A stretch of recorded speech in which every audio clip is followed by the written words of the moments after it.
Hey y'all, I'm Elisa. And I'm Samantha. And welcome to Watch for Deer. Guess what? We have a guest. You didn't even let me say what. I know, I'm just so excited. You So literally like, guess what? And then you said it. That's not how that game works. So we have a guest today, and we have my good friend Weston Gordon here, and he's brought us a story to tell us today. Hey Weston, what's up? Hey ladies, thanks for having me. Yeah, we're excited you're here. I thought you were just saying like, hey ladies, Hey, across the la- podcast. It's like, Hey hello, ladies. Hey ladies. Like- Sorry I'm taken.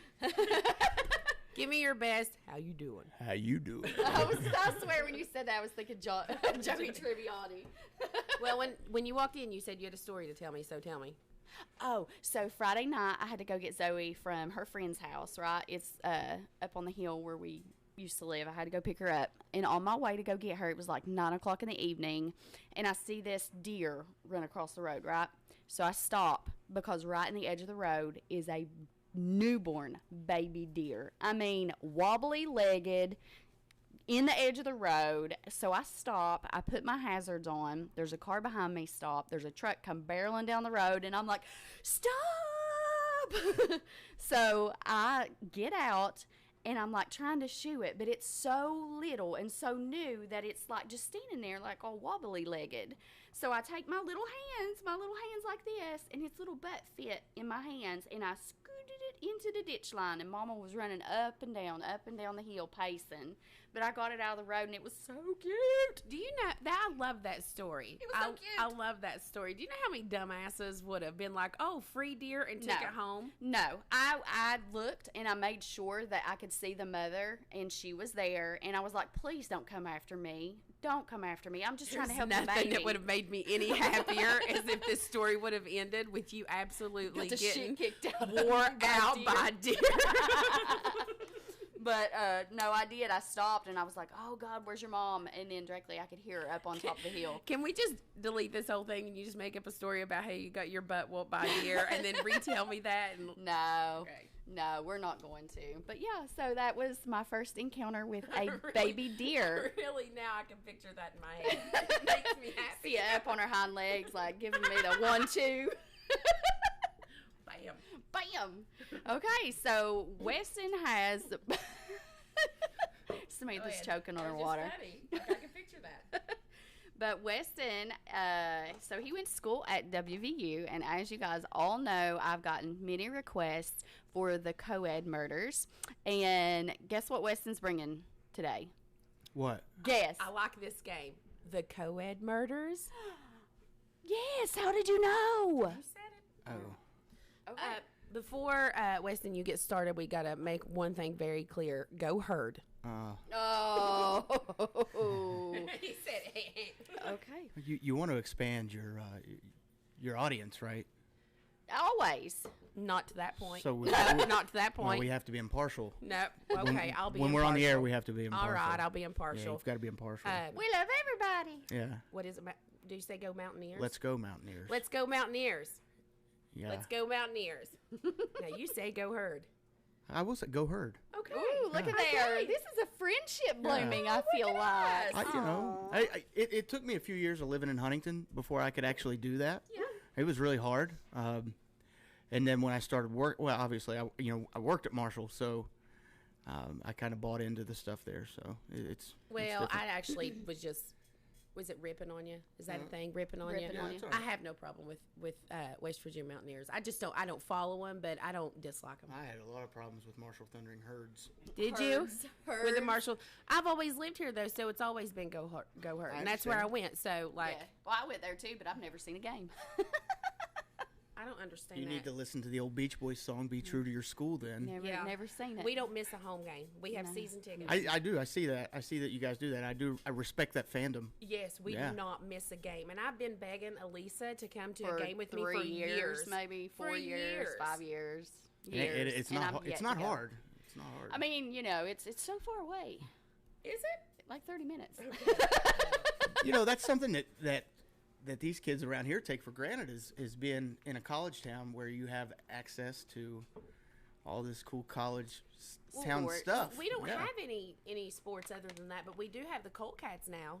Yep. Now, So I I'm have been. excited. I'm a baseball girl. I have been to see that game, and I would really like to go watch a Marshall softball game because softball's fun. Like it's fun to You watch. should. I think I went and watched one time. Yeah, it's fun. Yeah. So before we get started, won't you tell us a little bit about you and your background? Okay. Yeah, very cool. I like they said, my name is Weston Gordon. I grew up originally in southern West Virginia. I found my way to school in Morgantown at the West Virginia University, the state's land-grant university, established in 1867. No, I just retired from the Army after 24 years, and it's been really good. Thank you for your service. Well, you're very welcome. You're very welcome. Thank you for your support.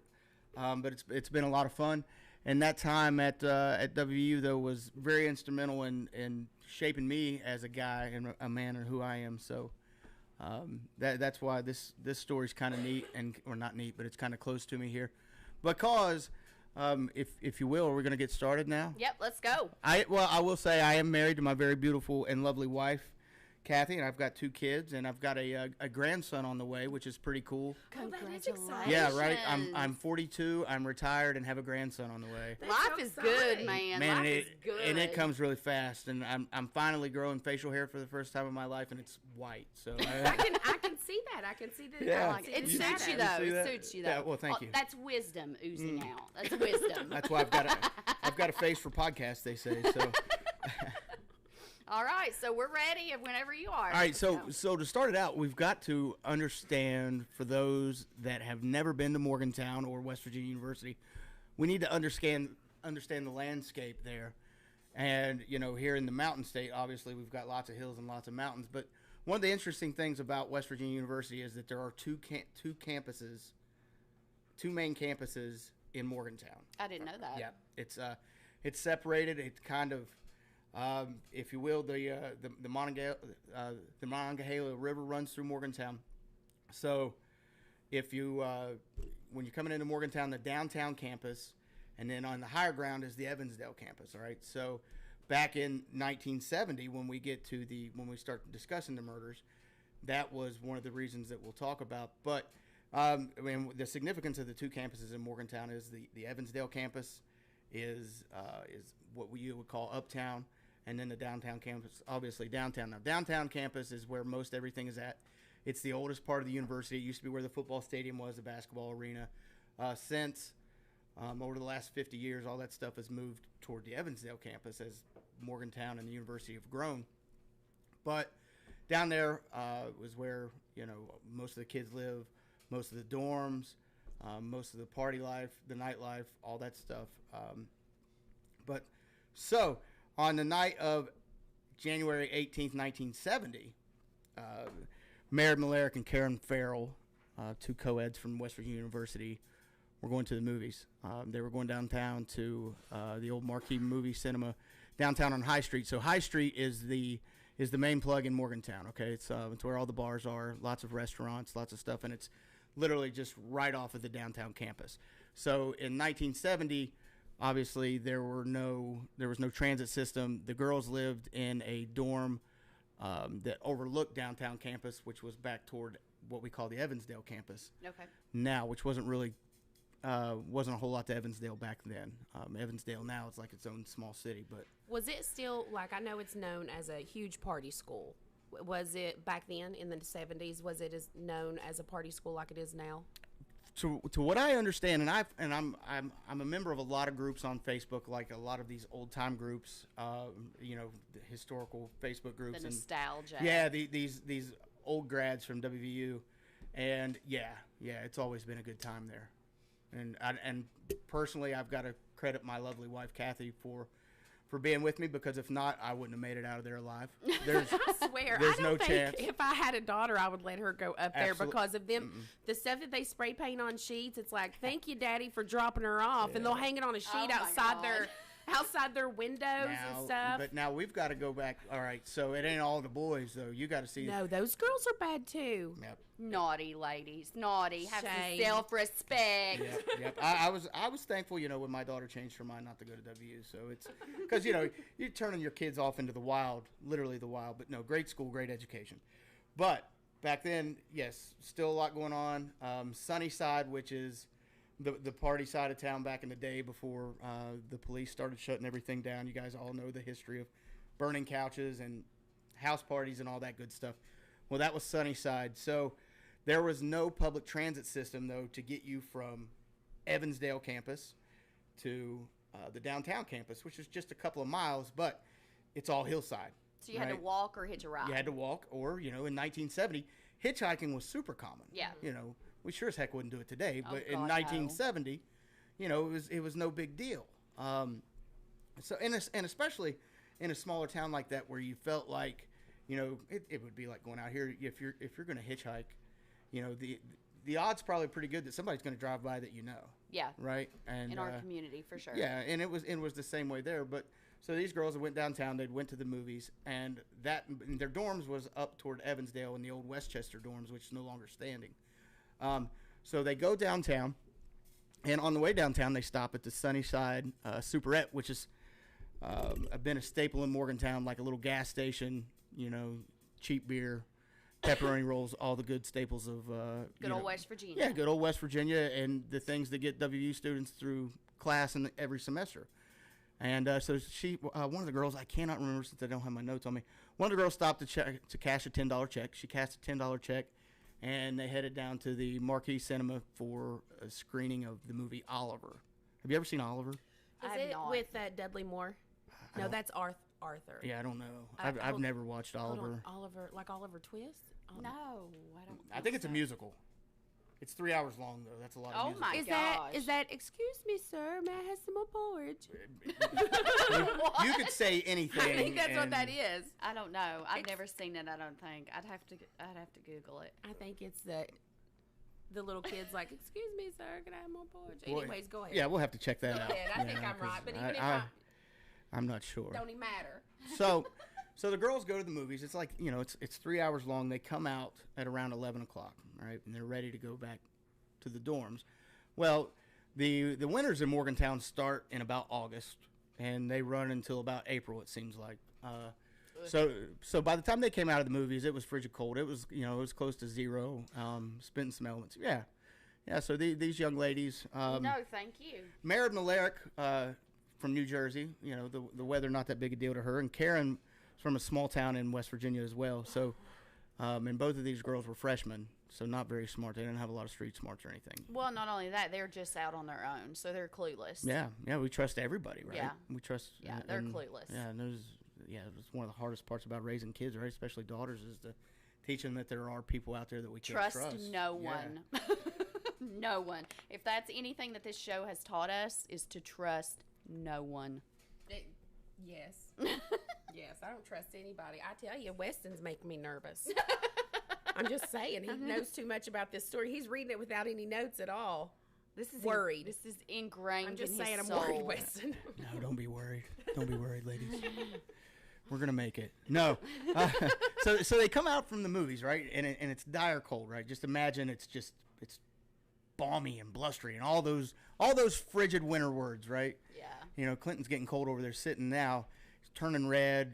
You can just see the wind chapped cheeks. Yeah, right, right. So they come out and they start to hitch. They're hitching a ride, and this cream colored sedan pulls up. Last time they were ever seen. And that's the story. That's it. That's it. Oh no! What do you mean? Yeah, they get into the sedan, and they're never seen again. Well, they are. They're eventually seen. They're dead. Yeah. So did they find their bodies? Yes. So, all right. Now I'm intrigued. Yeah. So, like I said, I've never heard this story. So Merritt and Karen get into this cream-colored sedan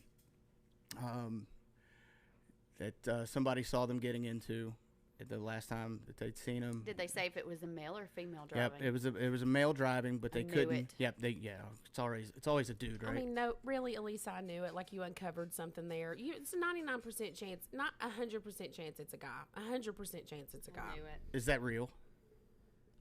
What, my statistic? Yeah. Everything I say on here is true, allegedly. Allegedly. It's your podcast. It can be whatever That's you right. want, That's right? exactly It's right. And exactly I'm true. telling you that statistically, 100% of that cream-colored sedan was a guy, Yeah. allegedly. Bundy. Bundy. He drove Yeah, a that's true. Little cream-colored You car. don't know what you're talking about. Let him go. Oh, my hitter. All right, so yeah, they were last seen then, and they started walking toward Willie Street, which is a street that's adjacent to High Street, and they started hitchhiking. They got in. Nobody ever saw them again. So fast forward the next day, it's raised because back then resident advisors actually seemed like they kept up with the students that were staying in their dorms. Roll call check Yep, in roll type call. thing. So that night at midnight or whatever, they realized that that they weren't back. Again, not super uncommon for 18. Well, these young ladies were both 19. For 19-year-old college freshmen to not Yeah. be where they're supposed to be.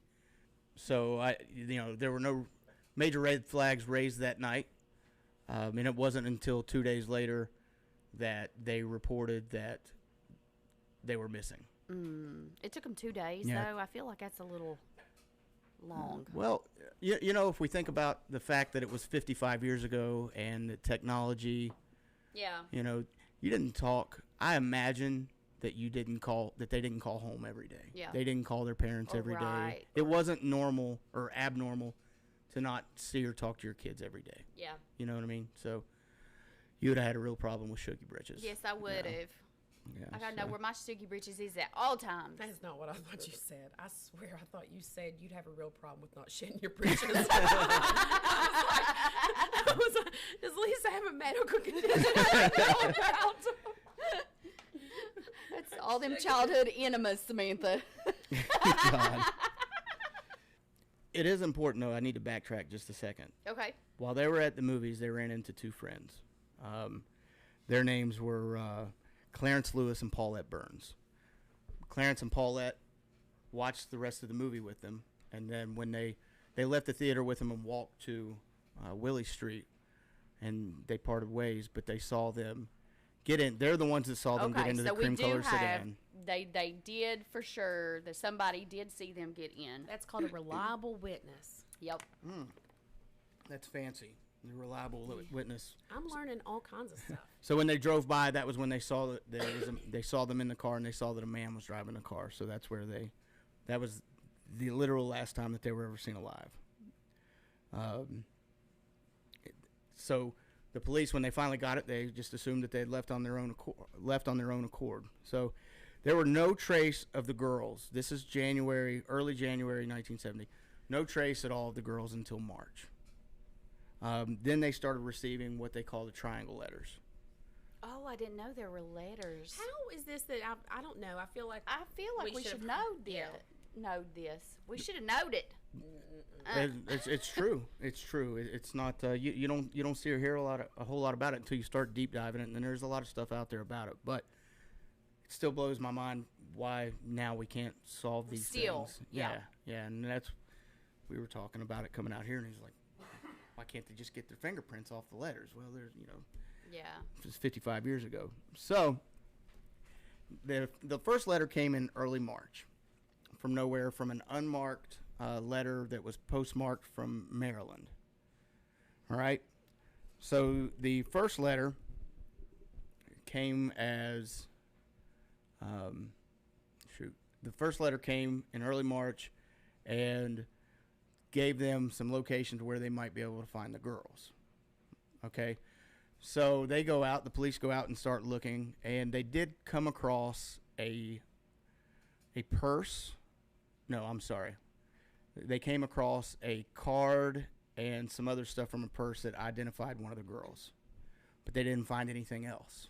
Did they disclose in that letter whether or not they were alive or if they would find them deceased? The first we know? letter said there are bodies. Okay, so it indicated that they're dead. Yeah. Do you have a copy, like, for us to post these letters? Do you Yeah, have a I've got it. picture? Okay. I've got it right in front of me right now. Okay. So that first letter came with that, and it said, and he said, "I will reveal myself when the bodies are located." All right. So on this go, no bodies were located. Just some things that you would have in your purse. Now, for one of the girls. Now, Merritt's purse was found in around this same time frame, in and around that same area too, by a 13-year-old boy who was just out walking in the woods. So they found her purse, and now they're starting to find the other stuff from the purse there. So a second letter came about a month later on April 10th. They found it, and it was postmarked just like the other one from Cumberland, Maryland, and was signed again with a triangle. So this is why they're calling them the triangle letters. Okay. All right, so this time he goes into more detail about what they could find and about the locations. He wants the police to understand and trust this letter, that it's going to lead them to, as long as they look hard enough, it's going to lead them what they're looking for. You know, the two girls. Yeah. So they go out, and oddly enough, they do find the two bodies. A shallow type grave. The girls were covered up in just debris, tree limbs, leaves, and they noticed it first because they saw a foot, one of the girls' feet, Oh my god. out of the bottom. Yeah, so they just dumped them, or whoever just dumped them and then covered them up. Break leaves and. Yeah. Where were they found at? Just outside of Morgantown, about 25 miles outside of Morgantown. So not super far away. Mm-mm.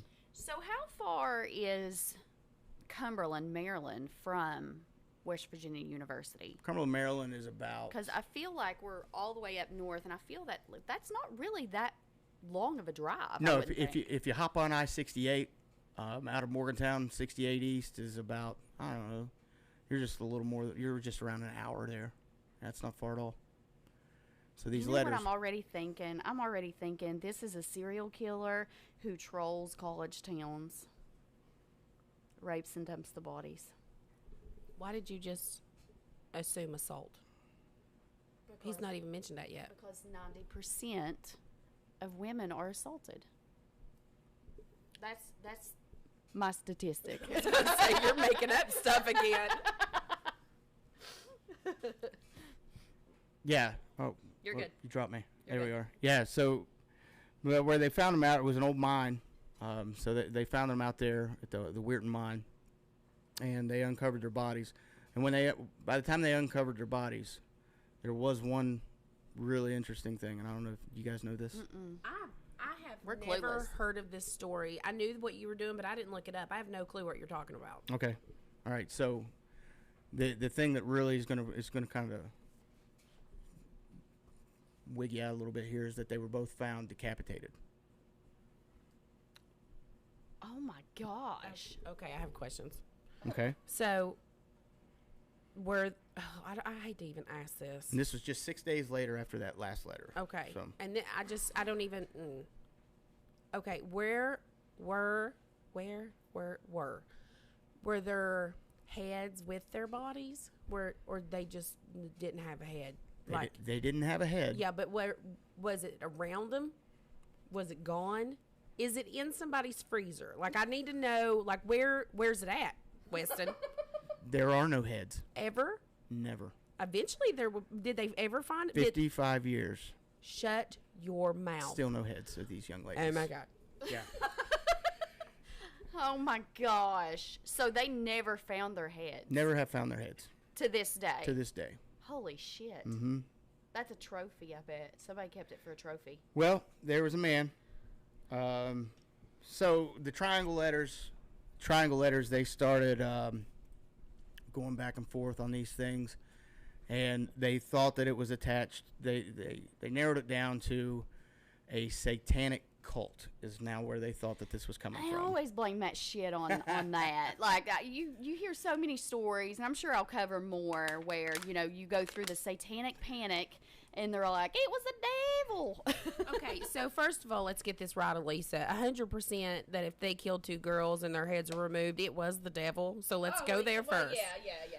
But satanic cult, I don't know about that. But anyways, keep going, because now I'm knee deep in this story and I'm trudging through it with you. So let's go.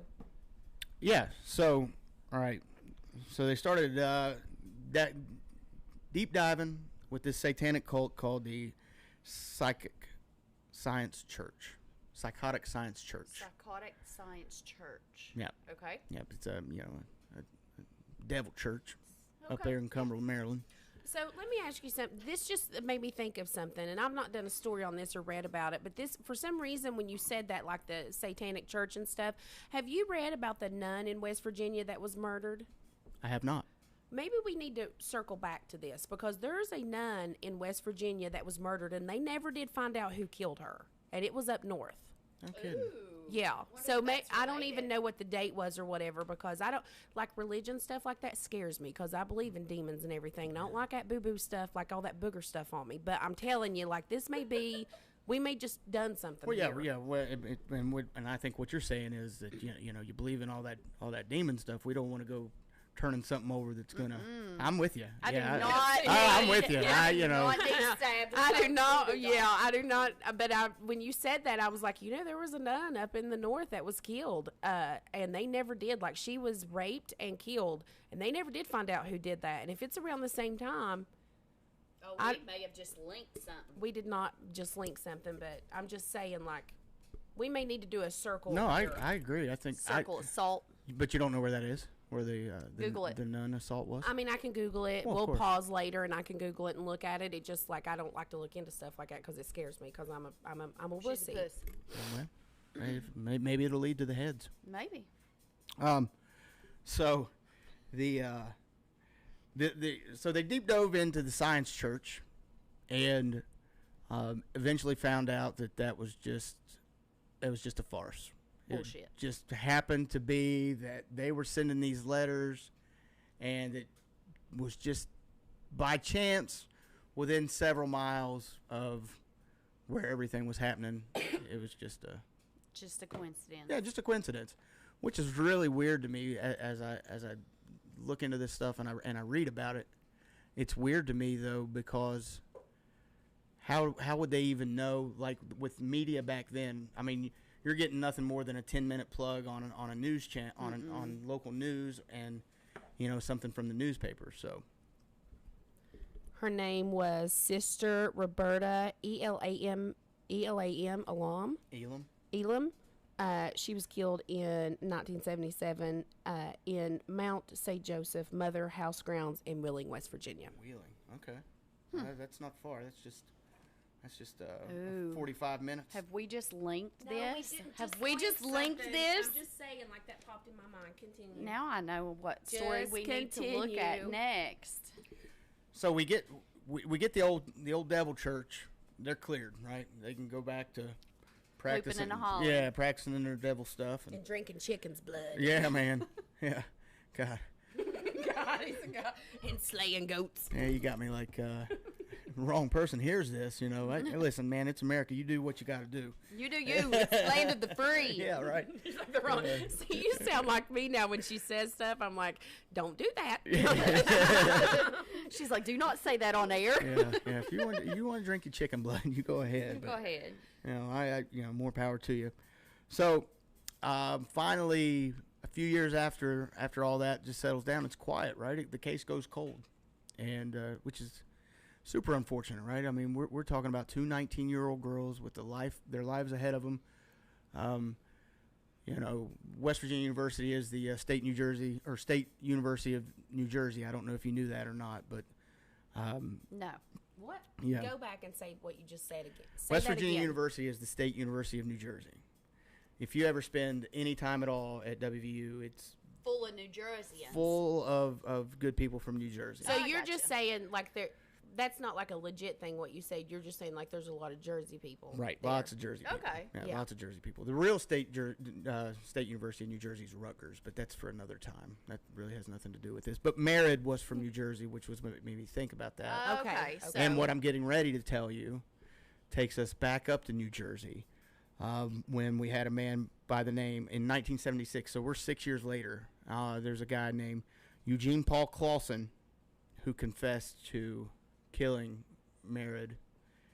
there's always these psychopaths that want to confess and try and get all the publicity for these murders. Yep, that's right. So he was from Point Marion, Pennsylvania, which is just a little blue collar town, probably 10 minutes north of Morgantown, just across the Pennsylvania border. I used to have to go up there to buy Yingling because you couldn't, when I was in school, because you couldn't buy it in West Virginia at the time. So I would drive up to Point Marion, which was just, a really small town with a VFW, and You drove out of your way to buy Yingling. I did. Would you still do that now that No. you're smarter and No, you're grown? I'm grown and now. you've grown and stuff. Yeah, and they sell it at the gas station here now, but Yeah. it was a big deal back then, because you could buy them in the like 24-ounce cans, and you could buy them by the case because this guy was a distributor out of his garage. But anyway, that's you're getting me off task here. But yeah, so so he lived in Point Marion, and he was a repeat what you would figure. I think you probably already said it too. He was a repeat sex offender. Sex crimes against kids, and at the time, he was actually in prison in New Jersey. So now we're going back to New Jersey for sexually assaulting a boy and a girl. Wow. So yeah, this guy was a real Piece of shit.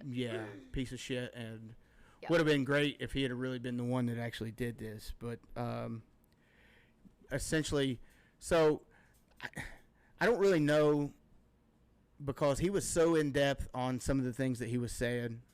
Even after, again, we're talking about, you don't have the media like you have now to be able to deep dive Right. this stuff. So he was saying stuff that obviously the dude was crazy. So he was just dreaming up stuff that was just right intact with everything that they were saying. So he was saying stuff that only the police would know.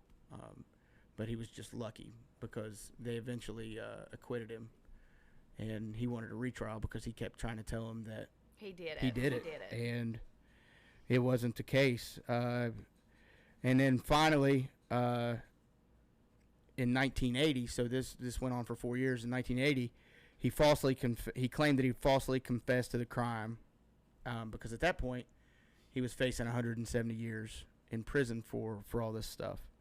And he, after that false confession, they changed it, and then that actually allowed him not to be extradited back to West Virginia. And he thought that he would have to face, because he thought that he would serve longer in West Virginia than New Jersey. So then that was when he was trying to change all that stuff up. So, but the guy also had an IQ that was in the 70s as well.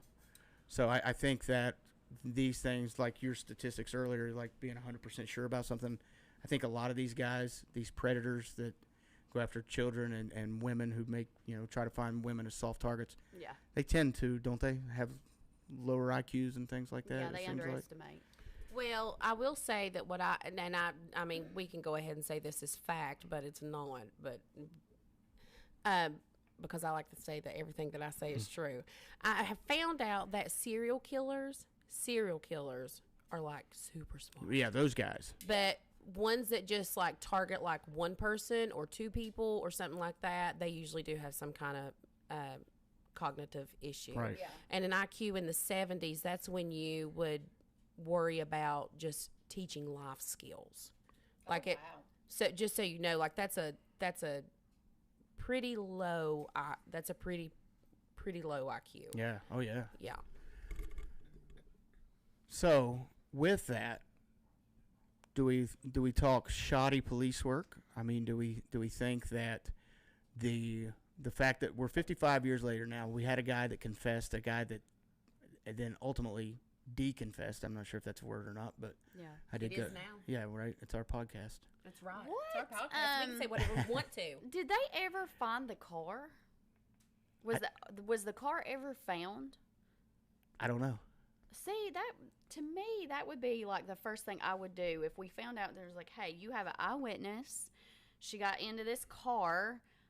Would you not be looking everywhere for this cream colored car? Well, I mean, even if you are looking for the cream-colored car, it's not like they had a computer system back then to where they could put any cream-colored car of this make and year into a Right. system and be like, bam, Right. here it is. And you're also talking about in Morgantown, where you're at, you are an hour from different states. Like, you are connected to Maryland and Pennsylvania. That's why You're not that far from Washington, D.C. And Or you've Ohio, and you've got all of, so that's a pretty extensive thing. Not that they couldn't have looked for the car. I'm just saying that's pretty crappy that they didn't look. Maybe they did look for the car. I'm going with shoddy police work. I agree. I agree.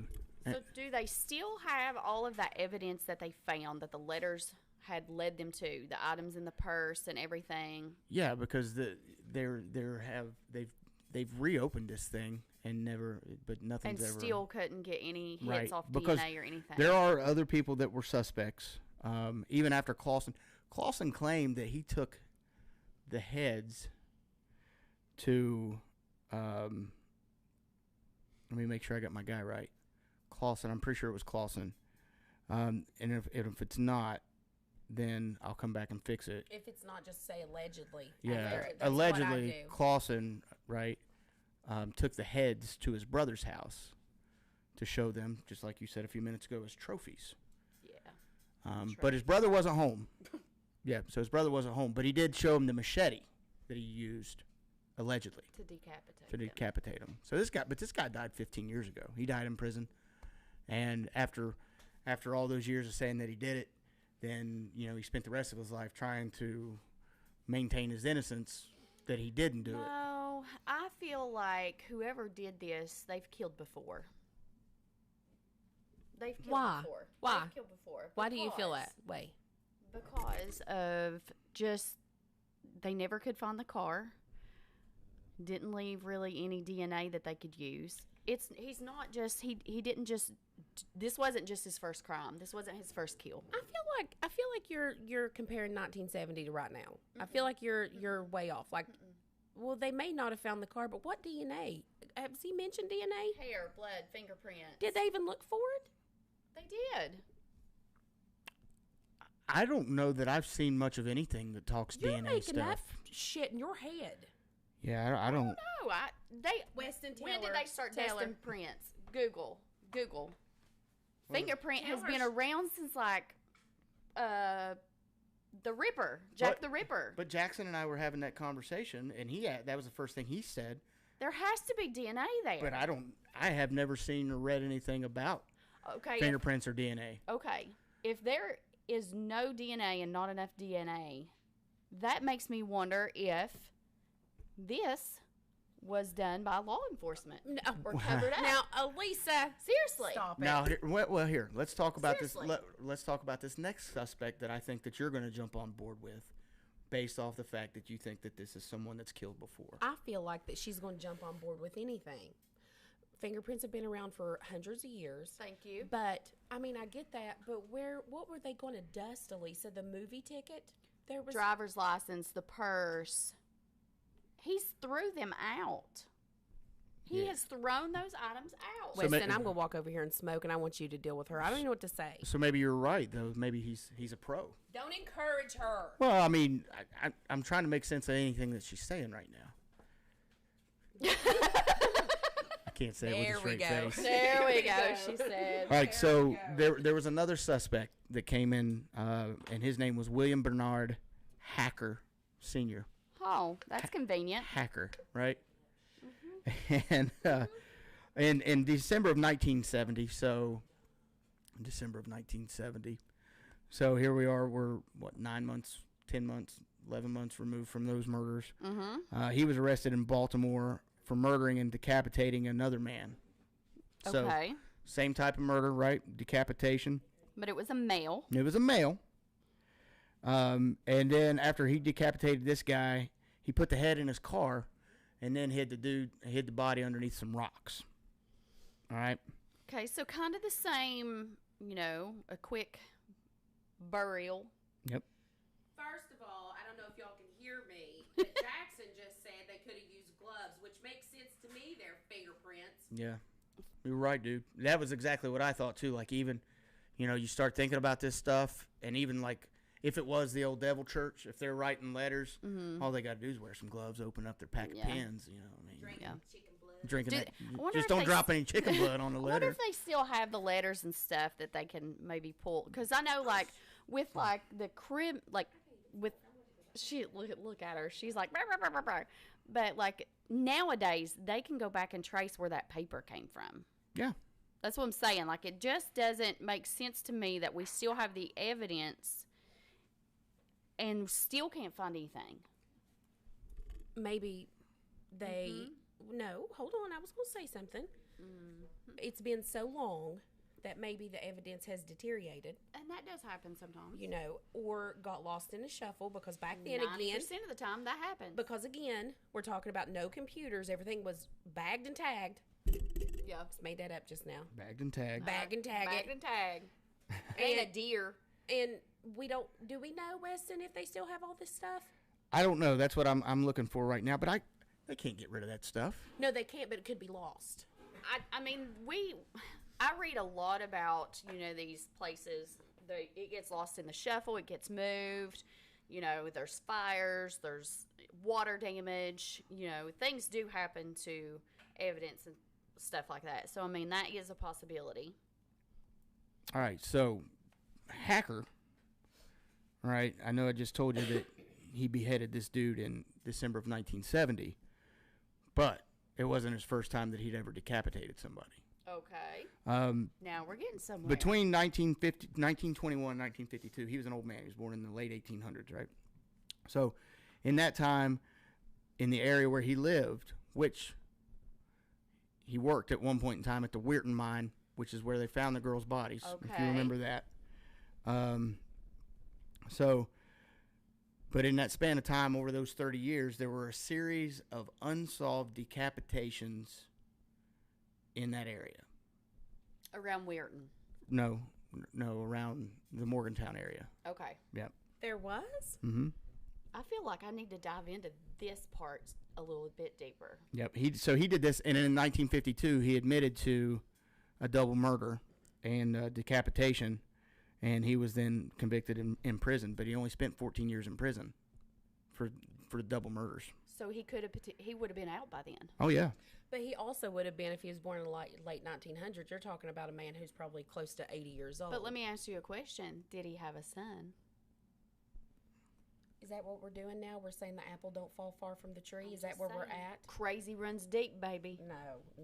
So we'll listen to this. In that period of 14 years that he was in jail, there were no decapitations. Okay? Mm-hmm. He gets out of jail, or he gets out of prison. All of a sudden, you've got the girls. Then you've got this guy in 1970. All right? Then once he went back to prison after he was found guilty for murdering the Coburn guy, he the decapitation stopped again. So, that's almost obvious, right? It's circumstantial, just like with Scott Peterson. It's all circumstantial, but it points directly at him. Ooh. And there hasn't been any decapitation since he died. Have you that heard we of know any? of? I haven't. And that's the thing. I said that we know of. And that's the thing, like my wife and I were talking the other day about this, and Morgantown has always been despite the party reputation when school's in session, it's a really quiet town. It's really homey, it's really quiet, it's a super low crime rate. It's a Forbes top 10 small towns to live in all across America because of that, one of the reasons being that low crime rate. So when something like that does happen in Morgantown, everybody knows about it, and it's a lot of giant red flags. Like when I was in school there was a stabbing one night, like a Saturday night, in front of a house after a house party, and that was a big deal. Then a couple of years ago there was another stabbing a guy was stabbed to death by his lover who came from Texas, come to find out, that he had met online. And so it wasn't like a, like the one I was talking about, 20 years ago was the angry kids drinking beer and fighting over the girl, and some dude just stabbed him. But so, yeah, but those are the type of crimes that are up there. It's not. It's not like this. This is so bizarre. Yeah. Yep. And then there were some others though. Eddie Slaughter and Ronnie Bird, and they Eddie Slaughter. And these guys' last names, you got Hacker and you got Slaughter, right? It's almost like this stuff's made You're up. making this up. It's kind of like, whenever. Is this a two truths and a lie, Weston? But that reminded me, because this is where my mind goes when you're like Hacker and Slaughter. It's like, if you name your daughter, Diamond. Yeah, it's destiny. Stripper, It's destiny, right? Yeah, right. I mean, if you're going to, if her name is Ruby Fire, where's she going? Where's she going? Yeah, so Eddie was Eddie Slaughter, Mr. Slaughter. He was a janitor at the Westchester Hall at the dorm where the girls lived. Ooh. And the attention was put on him when a woman went to the police to report a disturbing encounter she had had with him a month prior to Karen and Mara disappearing. And she had said that while she had waited at a service station near the dorm, he offered her a ride, but she refused, and then he managed to get her in. And You're good. just made her super uncomfortable. Yeah. You know what I mean? One of those type of deals. And did some other things, making really uncomfortable passes at this lady. Yeah. But then after that, there was nothing really that came from Slaughter. And he was at work the time that had happened, so he had an alibi. What color was his car? See, that's where my mind goes. What color car did he drive? They're not going to use the same car, especially if there's people that he picked the girls up with and stuff. I don't feel like that. I mean, if it was that guy who's decapitating people, like if he's a serial killer, he's going to know to change cars. Like he's not going to be driving. Well, here's a positive in the police work, and one that's a negative here, as they did a writing sample, right? So there's some good police work, right? Yep. We do the writing sample, but Slaughter's handwriting didn't match the old Devil Church handwriting letter. So once the handwriting didn't match, they threw him to the side. So, but if we go back and we think about it, once they found out that the Devil Church wasn't responsible, then the Devil Church is out. So, maybe they should have went back and revisited Slaughter again, because Slaughter obviously wasn't connected to the Devil Church, but didn't mean that he wasn't connected to the murder, right? Right. And I don't feel like, and who's to say, okay, let's talk about this. Why Slaughter, was Slaughter the older guy? No. Okay. No, that was Hacker. Hacker. Okay, that was Hacker. Okay, but let's talk about this. Who's saying that Slaughter worked alone? True. Okay, who says that? And then handwriting samples are not 100%. No. I don't even think they're in like the 80 percentile. So I feel like that is, if you were going to write a letter, Weston, let's look at it this way. If you were going to write a letter and you were going to send it somewhere and you done something really bad, let's say you stole the Devil Church's chicken. Okay. And you wanted, it wasn't fried. It wasn't fried, No. But it was their prize hen, and you wanted like We got her talking chickens Yeah. now, don't we? and you wanted a ransom for Henrietta, but you don't want to get caught doing it. Are you going to use your same handwriting? No, you're not. No. Exactly. That's what I'm saying. Back in the 70s and stuff, there's a lot of technology that can analyze handwriting samples now, but they didn't have that back then. So I feel like that's really not.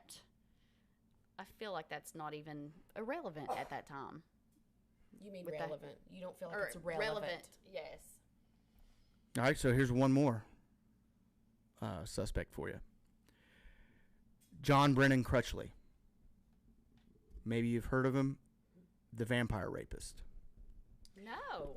Okay, here again, we're doing this. There is apparently a vampire coven right now as we speak in Dayton, Ohio. Did you know that? I They're had no also idea. down in Louisiana. Well, we ain't even getting. They're we ain't doing everywhere that. down there. But I'm just Louisiana telling you, got there a is lot a of voodoo. vampire coven in Dayton, Ohio right now. They did a documentary on it. So But go on with your thing. I'm just saying. Well, let's go back real quick though to the nun.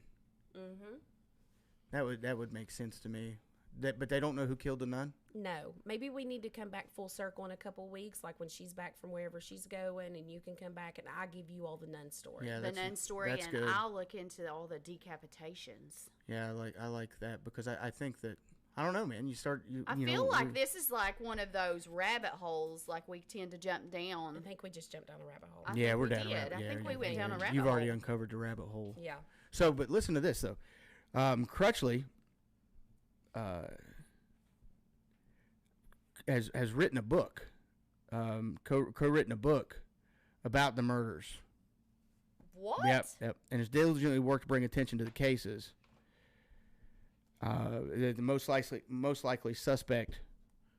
No, I'm sorry. Let me backpedal there. Crutchley there's a book that was written and named him as one of the top suspects. But Crutchley had never been mentioned in the case. But in 2006, you asked if this had ever been reopened. In 2006, they did reopen the case. Okay. All right, and that was when Crutchley was brought into it. All the evidence supporting Crutchley as a perp, it was incredibly circumstantial.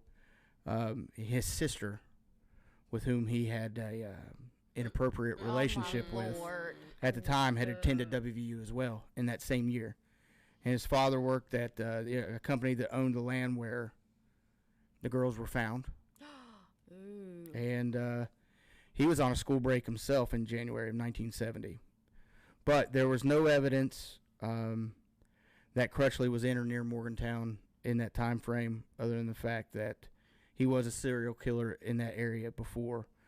But there's nothing to point him to being responsible for that, other than deaths. just being a freaking nutcase.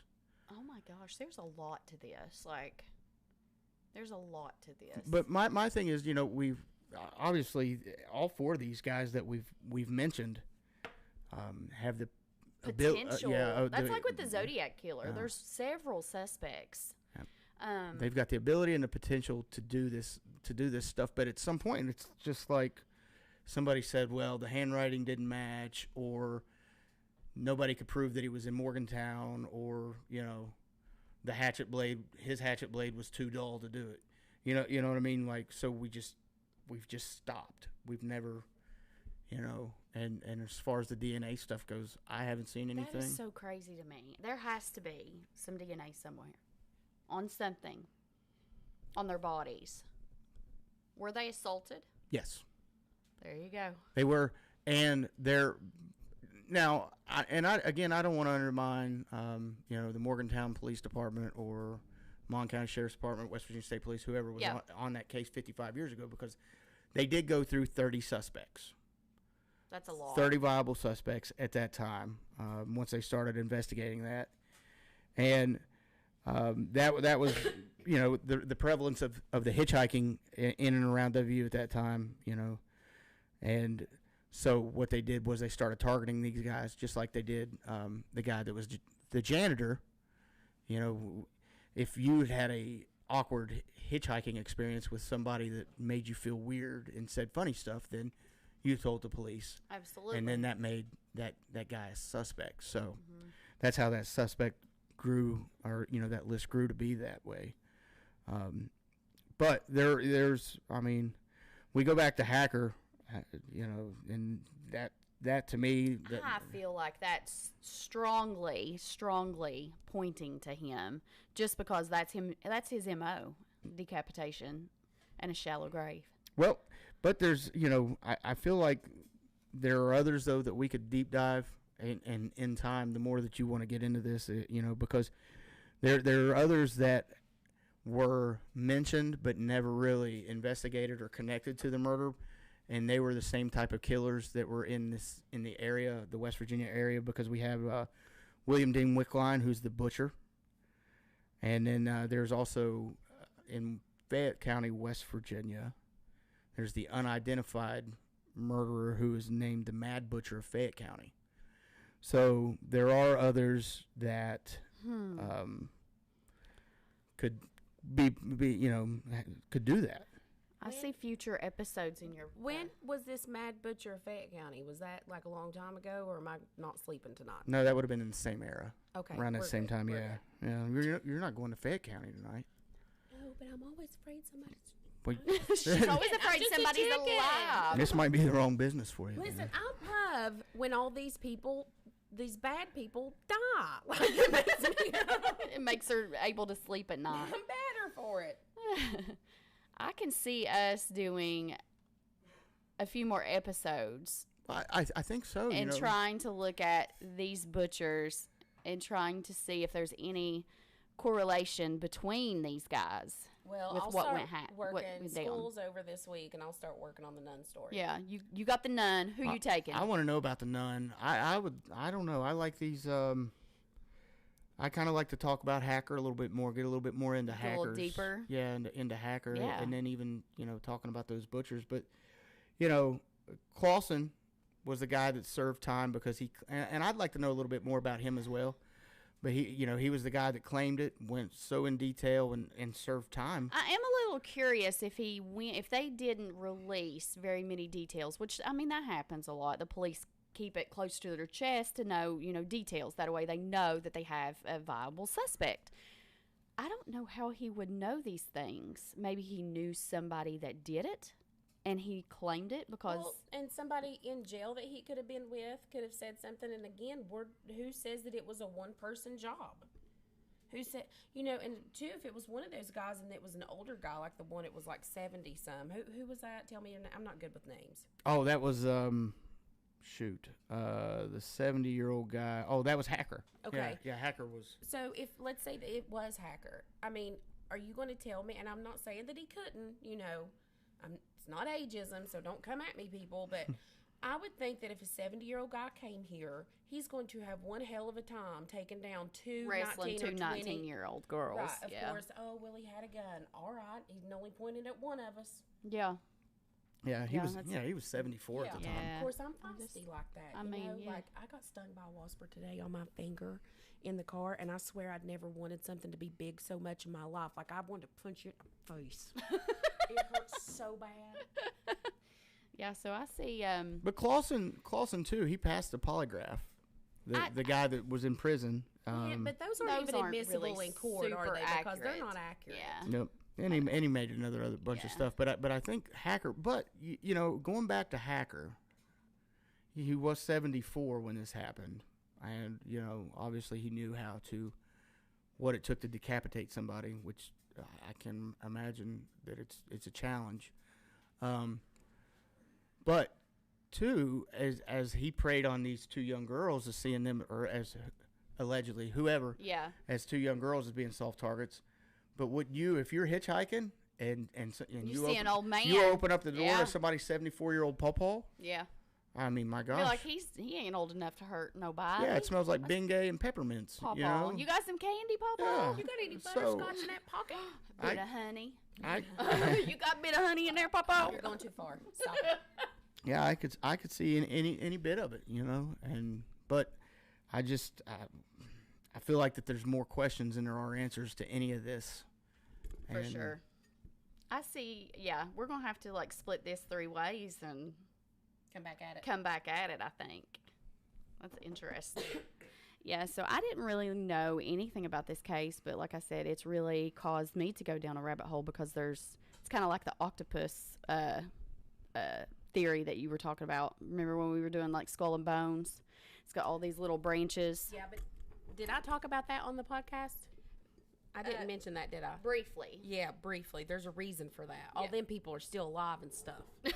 Briefly. I want no part of that. But I am trying to reach out. I come across something very intriguing the other day on my Facebook. I'm in several questionable groups, we'll call them. I can only imagine. You really need to clarify that. Just groups about true crime and things. But I come across there's a lady. Her name is Galena Trefil, and she is claiming that her father has confessed to being a serial killer, and that they have evidence, and that they have gave that evidence to the police. and that It's given. they're not really pursuing. So I've reached out to her because I'd love to hear her story. I would love to hear, because she said that she has all the journals and everything. So I've reached out to her to see if she would come on the podcast and tell us the story. Holy smokes. Is Yeah. she going to do it Zoom? Yeah, she's going to do it Zoom. Yeah, it would be like Zoom or Microsoft Teams or something recorded. But I'm trying to get her to come on and tell me her story. She said ever since she was little, he was a doctor. And she said that she has all his journals where he talked about all the victims, and they found clothing. Where and from? What state? they have found torture cabins. And so there's a lot of, some people are saying she's a quack. Some people saying that's an awful lot of evidence pointing to that. So let me ask you this: where is she from? Okay, and then did she respond when you reached out to her?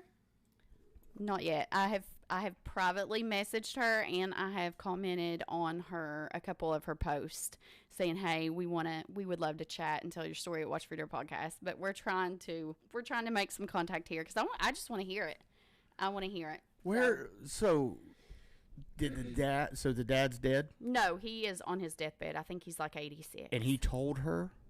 Yeah, he's Okay. confessing Okay, so he openly confessed to her to her. Yeah. and told her where everything was. And saying that they've even went as far as to told where there are some bodies. And the police aren't responding to this? I don't know, Lisa. I know. Come and tell It's us bonkers. your story. I know, Right? it's Yeah, bonkers. because I just they're all I need to hear unsolved this. murders. And we're talking serial killer, which we know is 3 or more victims. So I'm very intrigued. I want to talk to her. I want to get her on the podcast because I need to know more about this. But that's where we're at. So Weston, Wow, could you imagine? so I know you got a TikTok. So won't you tell them where they can follow you on TikTok? Yeah, come and follow me on TikTok at 4G4WVU. That's right. The West Virginia University.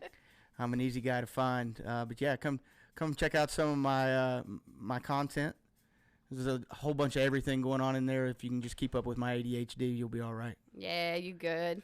When you said I'm an easy guy to find, I felt like immediately you should have said, "But I'm really hard to catch." Like that should be your tag. That should be your tagline on Easy it. guy Like to find. really Yeah, hard to catch. I like that. That needs to be your TikToks like that. from There we now go. on. Let me write that down. I like Yeah. that. So you guys know what to do. Go like, follow, subscribe to all the TikToks, the Facebooks, the Instas, all the things at Watch for Deer Podcast. If you got a story and you want us to cover it, email us at watchfordeerpodcast@gmail.com. We may even invite you to come and tell us a story like Weston here. Yeah. So if you got a good one, you just let us know. You could be a guest on the Watch for Deer And podcast. if you're real creepy, you'll do it from Zoom. You will not be up in this crib. No. But we hope you enjoyed today's episode and our guest. Like always, y'all be safe and Watch watch for for deer. deer.